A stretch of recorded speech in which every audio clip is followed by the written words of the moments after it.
Mind Your Farm Business on RealAgriculture.com is brought to you by RBC Royal Bank. Welcome to the Mind Your Farm Business podcast, brought to you by RBC Royal Bank. I'm your host, Shaun Haney of Real Agriculture. Today, we're diving into the heart of peak performance culture with a very special guest, Dave Mitchell. Dave's journey from aspiring athlete to a leading figure in organizational development and culture building is as fascinating as it is inspiring.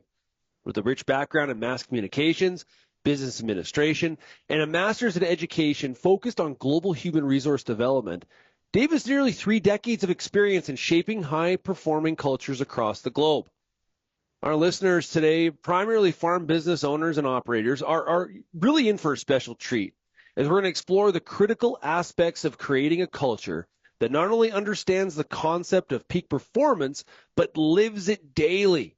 Whether you're operating a family-owned farm or steering a large agribusiness, understanding the dynamics of culture is absolutely essential.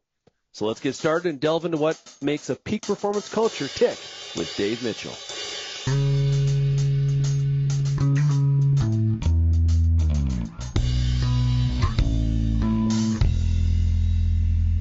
Dave, great to have you as a guest here on the Mind Your Farm Business podcast. My pleasure, Shaun. Great to be here. Okay, so I guess before we get into this and talking about peak performance culture, give us some of your background. Oh, okay. Well, I had initially wanted to be a professional baseball player. Unfortunately, after my sophomore year of college, they discovered a large lack of talent, and that ended my career prematurely, at least what I imagined my career to be. But I kind of bounced around. I had my educational background was in mass communications and business administration, did a little bit in broadcasting, but eventually landed in training and development, got my master's degree in education, specifically global human resources development. And my corporate experience was through either the training and development elements of the organization or human resources. Started my own company in 1995, which now sounds increasingly like ancient history. Yeah, and basically since then, so for nearly 30 years, I've traveled the world either providing consulting services on organizational development and building high-performing cultures, or just in the capacity that you saw me with Farm Management Canada, doing keynote speeches on those types of topics. Cool. Well, I very much enjoyed your presentation. It was really, I could have listened to you for a lot longer. I can tell you have definitely a lot of experience when it comes to workshops and, longer training sessions. So it was quite good. What we're going to talk about here today is peak performance culture. Now, for a lot of our audience, they are farm business owners and operators. They are 98% of them are probably family owned. They're all shapes and sizes. They're in different geographies across Canada and even into the United States. Culture is something that they've heard of, they've talked about a little bit, but probably don't do a lot of focusing on.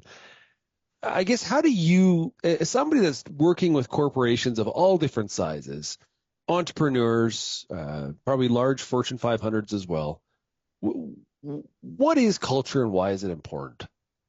Yeah, I think that's a very important question, and one that has kind of evaded the grasp of a lot of organizations because they hear about it. It's one of those buzzwords that people love to throw around, right? We got to work on our culture. We have a very strong culture. But when you actually sit down with executives and ask them, well, how would you define your culture and what evidence would you provide to support that definition, they often really struggle. So it's one of those things that people are happy to throw around, but have a really difficult time really explaining. So what I endeavored to do, I wrote a book, Peak Performance Culture, the 5 Metrics of Organizational Excellence. I decided, well, because I've been exposed to a wide variety of industries and sizes and types of organizations, I'm going to try to create a dashboard for what culture actually is and how you would measure it, how you would quantify it, how you could truly define it and set goals around enhancing that. So That was the purpose of that book, and I do a lot of work with my clients on culture building. So how would I describe culture? I think, first of all, every organization has a culture. The question is it intentional or accidental? And most companies that even claim to be intentional about their culture tend to have one that's more accidental because of the aforementioned problems. I don't really know what culture is, so how can I be intentional about building it?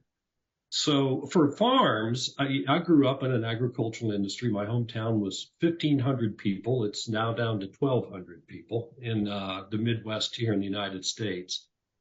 Like you said, farms, certainly back in my day growing up, they were more typically all modest farm-oriented enterprises.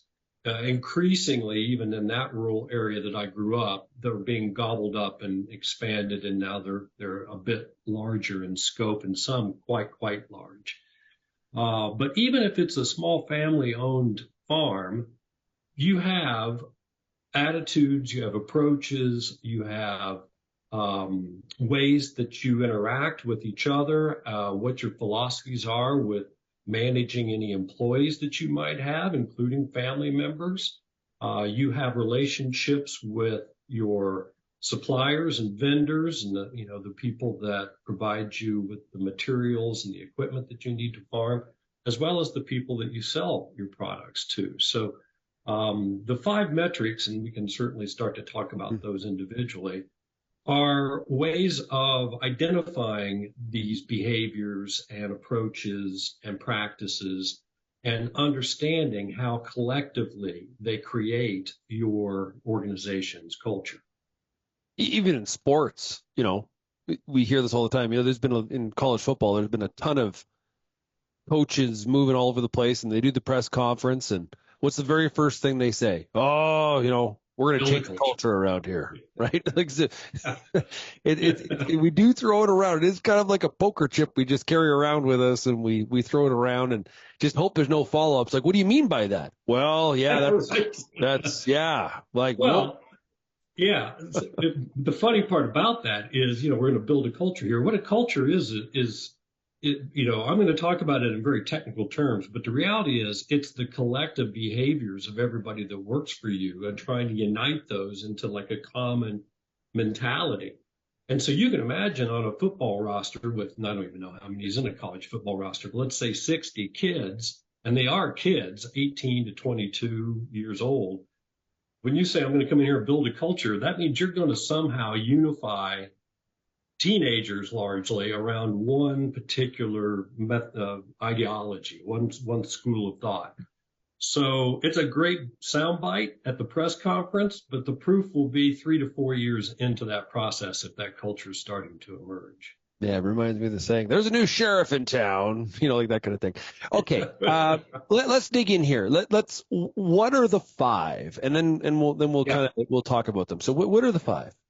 Yeah, and I apologize if I get wonky. It's like asking somebody about their musical taste and then hearing an hour about a band you've never heard about. But so the 5 are, first of all, and I'm going to put these kind of in the order that typically you evaluate. It's not the order of importance, but typically kind of, if I were walking in to talk to you, these are the order of which I would explore. So first is something called horizontal alignment. And again, I would encourage your listeners to kind of interpret these broad academic terms into what it would mean for them specifically. But on a broad academic level, what horizontal alignment is your identity within the marketplace that will generate success. So let me give a quick example. Here in Walla Walla, Washington, where I live, a town so nice we named it twice, we have varying accounts, 135 to 150 wineries surrounding a town of 35,000 people. And this is, it's a different type of agriculture, but it's still an agricultural element. It's really hard to make bad wine in Walla Walla. We have God on our side, so to speak. The weather's perfect, the aspect of the land. So if you're a new winemaker, a new winery owner, and you say, we're going to succeed because we're going to make the best wine, that's just not going to be true. Your wine is not likely to be better than your competitors. It's a pretty narrow range of quality, all of which very acceptable. So you have to find something else about yourself, an identity, an ideology that differentiates you from the rest of the market and that will succeed in that market and that general environment. Right? So, yeah. And so I know in talking to farm businesses, sometimes I think they feel, well, that doesn't really apply to us. But I think it does. I think every organization, and you know, whether you're trying to attract employees to you, whether you're trying to enhance your reputation within your community, people assign you a descriptive term, right? They'll say, oh, you want to work with the Harrises. I hear they're asses, right? I mean, so there's your ideology in the marketplace. You know, it's like they're a pain in the butt to work with. So if you're not intentional about your ideology, about who you want to be, how you want to operate this business, then some other descriptor will take that place because there will be some way to describe your business. The key is that you control that. And it needs to be an ideology that resonates with the market, that generates success, which is typically profitability, efficiency, stakeholder satisfaction. Your employees love you, your customers love you, and you're happy with you. Yeah, I went to a farm in Saskatchewan where they sort of did this, where they were, you know, their company or their farm branding or motto or mantra was loyal to the soil. Perfect. Yeah. Perfect. Now, okay, that's a great example. Thank you for sharing that, Shaun. Loyal to the soil. So there's a lot of commercials on TV, and I tend to throw the insurance companies under the bus here because most people are irritated by insurance companies, so I don't tend to offend anybody that way. But, you know, there's State Farm, like a good neighbor. State Farm is there. Allstate, you're in good hands with Allstate. Farmers, we know a few things because we've seen a few things. Those are market brands, right? Those resonate on a commercial. They sound good. But the next thing is called vertical alignment. So that might be their horizontal alignment statement. But now you've got to get vertically aligned, which means you start evaluating all your operations, right? All my policies, all my procedures, my practices, my behaviors, everything that goes on in this organization, the ones that are supposed to be and the ones that are really happy, right? There could be things we said in an employee handbook versus how it really works when you work for us. You go with how it really works when you work for us. Those all have to support that horizontal alignment statement. So you're loyal to the soil. Now they need to practice that with everything they do. Every policy, every process, every decision, every mandate they give employees. I mean, does it come down to, apologies for not knowing agriculture well enough to give a great example, but like any business, if we're behind in production or if we're behind financially, all of a sudden we start making decisions that may be short-term beneficial, but long-term don't match. Cutting corners. What we say we are. So all of a sudden, am I loyal to the soil when we couldn't get in the field for a few days and now we got to do things really fast? Or, you know, I'm not selling at the price I thought I would, so now I've got to make some decisions on a financial level that do they still reflect that loyal to the soil? And that's where that's the first real challenge for the organization. Everybody can come up with an ideology, although many don't, but it's not that hard to do. The question is, are you going to live that? And are you going to install that throughout all levels of your organization? So that not only let's say it's a family-owned farm, not only does the family operate that way, but the person that works 12 hours a week that we hired because we just were a little bit shorthanded, are they acting in that same way? So that's two. Yeah. Three is, you know, whether 3 and 4 run parallel to each other. One is customer experience and one is the employee experience. And that is, you know, how does it look to work here and how does it look to be a customer of mine? And those should also be roughly the same in terms of the quality of the experience. Because if you want your customers to be happy, it's going to be very hard to accomplish that if you don't make your employees happy. even if those employees don't come into contact with your customers, the impact of their work will certainly impact the customer. So you have to spend time thinking about, how do I want it to feel and look like to be a customer here? And how do I want it to feel and look like to be an employee here? And that can involve walking through the process. It's called journey mapping. What are the steps of being a customer? Where do we impact them? Where are the touch points? And are we exceeding their expectations, meeting them, or falling short? Same with an employee. What's it feel like to be an employee here? I was once part of the Walt Disney Corporation.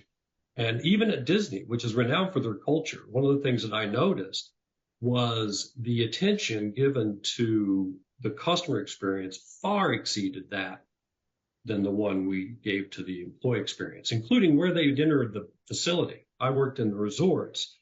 Employees would walk in, buy the dumpster on the dock in the most ugly, uncared for area of the operation, where, of course, the customer experienced all the luxury magical. And the amazement. Yeah, the magical components.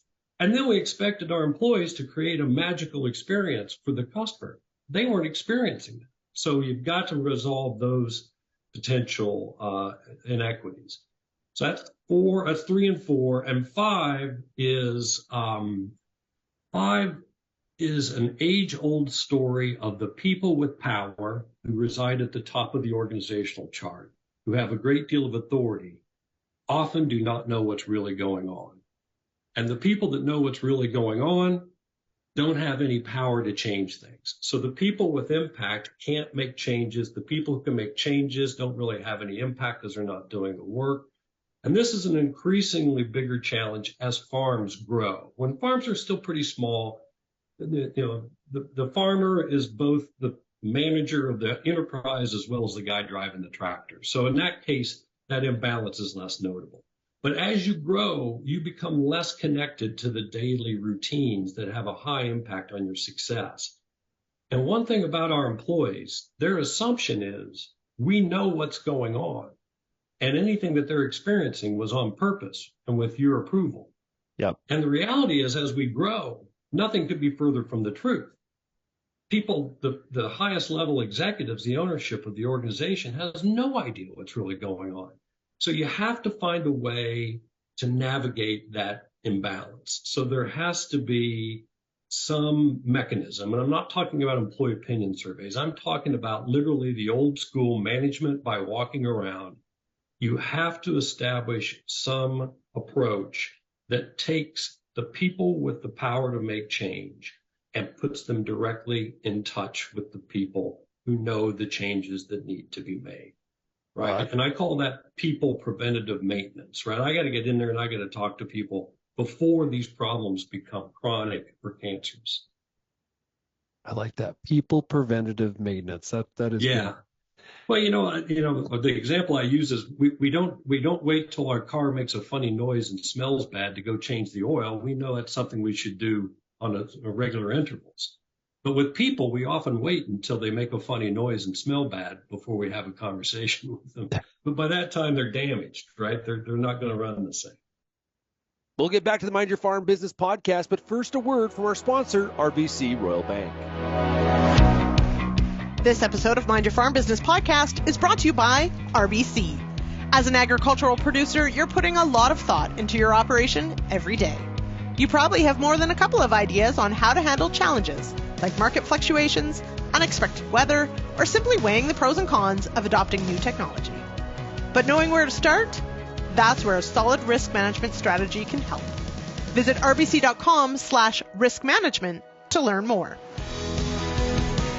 So as people are listening to the list of the 5 characteristics or of a peak performance culture, or the things the process you need to go to evaluate where you were at on that spectrum, some people may say, okay, this is interesting. What's the difference between culture and brand? Yeah, I think the difference is truth. Okay. Interesting. Because and my daughter works in marketing. I have nothing but respect for marketing people. The goal of marketing is to get your attention, to distinguish yourself, to differentiate yourself in the minds of the consumer. But it's not marketing's responsibility to deliver on that promise. That's operations, right? That's everybody else.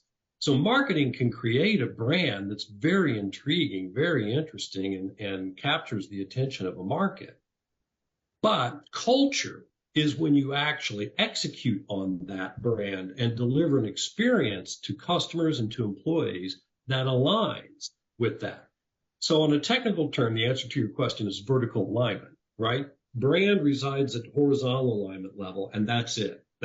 They have no further obligation. Culture goes deeper. It has to go throughout the organization and to the edges of the organization, all the way to the customer and to the individual employees. Brand doesn't really have that responsibility. Culture does. How often does a company go through this evaluation process? Is this something that you are, looking at the metrics on a daily basis? Is this weekly? Is this an annual, like sort of, the annual strat planning meeting? What's the frequency here? Yeah, I think the answer to that question is multifaceted. I think at the highest level of an organization, you should once a year go through some kind of comprehensive strategic planning process. Where are we now? Where do we want to be within another year to 5 years? I mean, those 5-year plans are lovely. The world is way too dynamic now to establish meaningful 5-year plans, in my opinion. AI could change everything in 6 months. So you just wasted a lot of time on a 5-year plan, and the whole world changed in 6 months. But 1 year, I think if you say, look, come next January, here's where I want to be. How do we get there? So I think on the big, broad strategic levels, once a year is probably enough to kind of evaluate you. Although I do think that's changing and it's getting more rapid, and very soon it may be something we have to do quarterly. But on the operational metrics, on things like customer experience, employee experience, I think that we should be taking a deep dive look at that at least every quarter, if not every month. Typically, my clients have a monthly fiscal review of some sort. The profit and loss statement comes out. We all sit around. We defend why we went over. We explain why we were under, all these things. I think we should do the same with our culture at that meeting. I think the P&L is reflective of our culture. The culture is not reflective of the P&L. So if we are going to sit down and look at our finances every month, we should be looking at the thing that propels those finances every month as well, which is culture. It was interesting. I had a farm that was really into questions like this and looking at their culture and just their corporate environment around some of these things you're talking about. And what they did, I remember this story, is that so for a lot of farmers would be like, well, I don't have customers. Well, you do. The grain elevator that buys your grain. Okay, so that's a customer. You can do that. Now you don't have different than like if you owned a hair salon, you got a lot of customers, and so that's easier. Right. But what they did is they flipped it, and they also looked at it. We rely on a lot of suppliers, and so what they did is they evaluated themselves as customers of others, and what they did was they looked at, okay, because if we're not a good customer, like if we're not paying out of the terms, if we're not doing some of these things, it's going to be hard when we're in a bind and we really, really need something that is, because in agriculture, Mother Nature decides some of the schedule. So if it's Saturday night and we need fuel and we're empty and we really, really need it to get through some of the harvest on Sunday, we have a higher probability of getting it if we are a good customer of somebody else versus a bad customer of somebody else. So they looked at themselves as a customer of others. Yeah. That's fantastic. I think that's brilliant. And I think that is a standard that others should aspire to have. The other thing I would say about farms is we're all customers of farmers. It's not a direct relationship, but, agriculture is quick to point out we grow the food for the world. We feed the world, right? So in that inverted model that you just talked about, it's not really that far off. Yes, transactionally, they're a vendor supplier of mine, but those people are our customers indirectly because of what we represent to the world as an industry. So I think the other way to look at that, in addition to that brilliant story that you just shared, is that while anybody we talk to may not be the traditional customer of like a hair salon, the world is our customer. We provide some product to them that contributes to the well-being of the world. So in that regard, thinking of just this little funnel point of the grain elevator as that's our customer. Oh, no, it's not. It then feathers back out to everybody. So being a good civic citizen, being someone who has a good reputation in the community, not only will enhance the service that they receive, but it also helps instill in others that is a great farmer over there. That's a great farmer, and I respect farmers because of what they do. And that ties to the employee experience like you just talked about. Hey, I want to work there. Exactly. Now, you said you presented these in the order you would evaluate. So is it like I'm thinking of Lencioni's triangle of the 5 criteria of a dysfunctional team. Right. Okay, so do you, if you don't do horizontal alignment, if horizontal alignment, if you look at it and it's terrible, like it ain't good. I know that one. Is there any point to, like, do you have to fix that? Is that, you got to start there, you got to fix that first before you start to worry about vertical alignment and employee experience and all those kinds of things? I think you do. And I think that it's the same reason if I have a new leader, because a lot of my responsibility in the corporate world was leadership development. I'm going to start by helping them understand who they are. It's like you got to have a really good understanding of who you are, and so that you know what your strengths are, what your weaknesses are, what you can rely on yourself to be pretty adept at, but what you will need to supplement so that you have talent and expertise in the other areas that you don't have, right? So a good, thorough self-evaluation, introspection helps me then build everything else around it.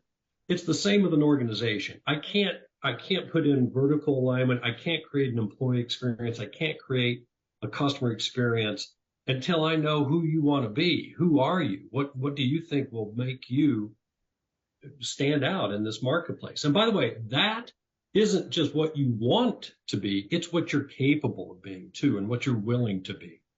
Again, market brand versus culture. Market brand, you can be anything you want as long as you can get people to believe it long enough to buy you. But culture, you have to sustain it. It's got to be real. It's got to feel that way, or it creates a cognitive dissonance. You say you're this, but my experience betrays that, right? So that's why if there's no horizontal alignment, if we hadn't thought about who we want to be, what's our ideology, what makes us special, what's our special sauce, it's really hard to start pursuing a cultural impact. So it feels like that's the place you got to start. Earlier I asked you about frequency, and you just sort of reminded me of again, because there's a lot of entrepreneurs. Okay, Dave, you convinced me we should do this. We'll go through this exercise. I will, you won't leave me alone. And you've nailed the tone there. You've nailed the tone. Yeah. You could be on a sales call of mine. Yeah.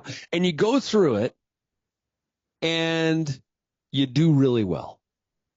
And you're like, Dave, this is great. This is awesome. Perfect. I've got so much clarity now. I understand what I want to be. We are killing it.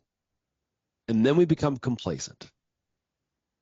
Or here's the one I love, Shaun. When I challenge them on why they haven't made more progress, they're like, well, we were so excited when we left that meeting, but then reality hit us. Oh, really? No, that's supposed to be reality. Yeah, that bloody reality, it just always hits you. Right. Your ideology is why you do what you do and why you exist. So the reality is your ideology. But people still...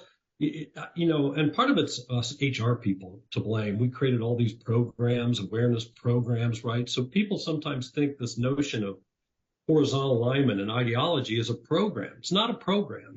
Everything that you do should be an expression of that ideology. So there is no reality hit me, so I didn't have time to work on reality, right? It's a disconnect. But I think it's because people think of these things as this independent kind of entity. Well, that's that thing, that project we're working on when we're not busy doing our real work. That's the wrong mentality. The real work should be an extension of that ideology. Oh, it's ingrained. It's a part of daily life. So in the area of people preventative maintenance, okay, and you mentioned about, management by walking around, and sometimes management can, think one thing and the reality is something else, when you talk to the executive team and then you talk to people, that are working in the shop, you're like, yeah, like whatever. They really said that. But there's another situation, and that's where, and this is a key too, I think we should hit on, the leader, the farm owner has to be all in on it, right? Because people take direction and indicators from the head person in terms of what they, how people have perception of what they feel is valuable. And that can create a disconnect too if the leader's not all in on what that culture actually is. Oh, I think that's incredibly insightful, Shaun. People don't measure us by what we say we are. They measure us by what they've observed us to be, right? Our actions, not our words. So if I was sitting in a room with the family of a moderate-sized family farm, and they said, "This is who we want to be as an entity," one of the questions I'd ask is that who you are as a person? Because if you don't walk the talk, your employees will very quickly just say, well, this is just all bullshit. I mean, it's marketing again. It's not real. Good connection. It's not who we are, right? So absolutely. And it's okay. Let's say you're just a surly son of a gun, right? You're an old school, work till you drop. These kids today don't know what it's like to do a full 15-hour work day. If that's just your stripes, that's your stripes. And your ideology is going to come out of that kind of, we work hard, no prisoners, no excuses. There's nothing wrong with that ideology. What's wrong is when you say your ideology is, that we value family and love and flexible work hours. Lies. Yeah, exactly. And then they come to work for you and you're like, no, that was just to get you in the door. Now that you're here, we're never giving you a day off. And I don't care how many of your grandmothers pass away. You can't have the time. Yeah. So all of a sudden, this is what creates this cognitive dissonance for our employees.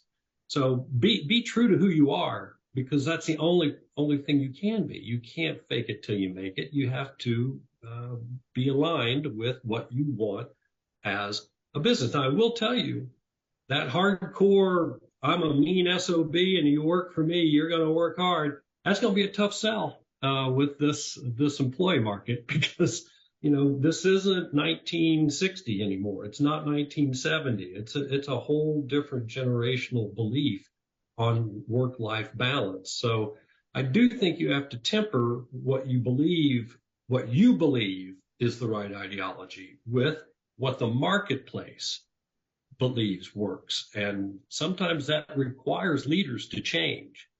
But if you're not willing to change, then it doesn't do you any good to express a cultural element that you cannot model yourself. Dave, this has been awesome. Thank you so much for joining us here on the Mind Your Farm Business podcast. All the best to you, and hopefully we can chat again. My pleasure. Anytime, Shaun. Thank you for what you do. As we wrap up today's enlightening conversation with Dave Mitchell on peak performance culture, it's clear that the path to organizational excellence is both intricate and integral to the success of any farm business. Dave's insights into the 5 metrics of organizational excellence offer a roadmap for not just understanding, but actively cultivating a culture that aligns with your business goals and values. Whether it's through intentional design or by addressing the accidental cultures that have taken root, the journey towards a peak performance culture is one of continuous learning and adaptation. To our listeners, remember that every farm, regardless of size or geography, has the potential to foster a culture that drives performance, engagement, and ultimately success. We hope today's episode inspires you to reflect on your own farm's culture and consider the steps you can take towards achieving that peak performance. If there's anything that Dave said here today you want to provide your feedback on, you can send me an email, shaney@realagriculture.com. Or, of course, you can always call the Real Ag Feedback line. The number is 855-776-6147.